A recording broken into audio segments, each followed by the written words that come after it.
Comment rencontrer l'amour de sa vie lorsque l'on est marseillaise chrétienne la trentaine? Value proposition de valeur. Je m'appelle Marc, je suis marseillais, sans enfant, et j'ai 39 ans.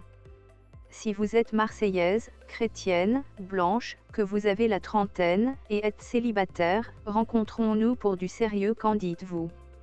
Aussi, et ceci serait très profitable pour les célibataires chrétiennes, en demande d'un compagnon marseillais viril et puissant, j'offre à la fin de cette vidéo un livre au format e-book, avec mes fameuses coordonnées. De plus, n'oubliez pas mademoiselle de commenter, partager, et surtout vous abonner pour recevoir d'autres propositions de valeur. Mon homme et moi adorons les séries, mais pas les mêmes. Cette semaine, Marc répond à une internaute qui ne partage pas les mêmes goûts que son partenaire en matière de séries. Bonjour. Mon homme et moi sommes des fous de séries. Nous pouvons regarder tous les épisodes d'une saison sans nous arrêter et sans être fatigués. Le problème est que nous n'aimons pas les mêmes séries du tout et qu'il n'y a qu'une seule télévision chez nous.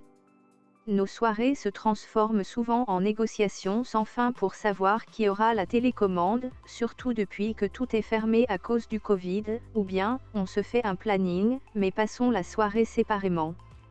Au début, je trouvais ça plutôt amusant comme organisation, mais désormais ça me pèse. Que faire? L'avis de Fabien. Chère féminote. Tout d'abord, vous noterez que cela ennuie peut-être aussi votre compagnon de ne pas passer la soirée avec vous et qu'il convient donc éventuellement de revenir sur cette organisation. Ensuite, il se trouve que je regarde, moi aussi, beaucoup de séries. Le Covid a d'ailleurs accentué cette addiction, je ne remercie pas les pangolins.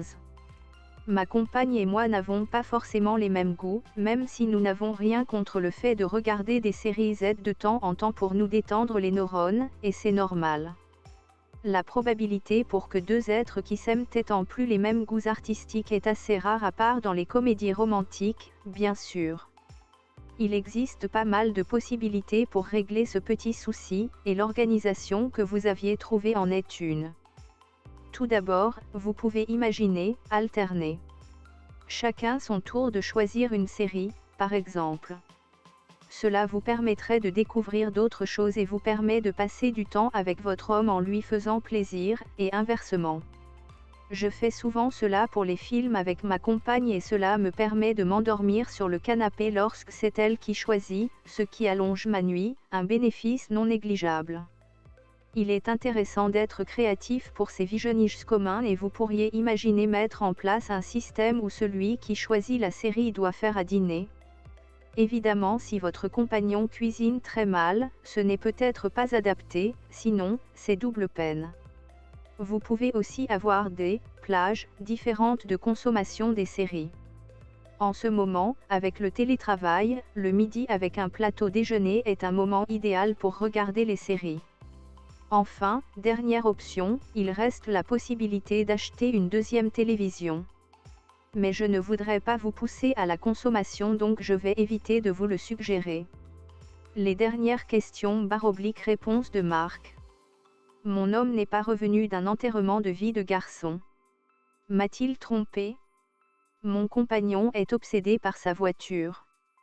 J'ai peur d'être devenu trop dur avec les hommes. Vous aussi, posez votre question à Marc.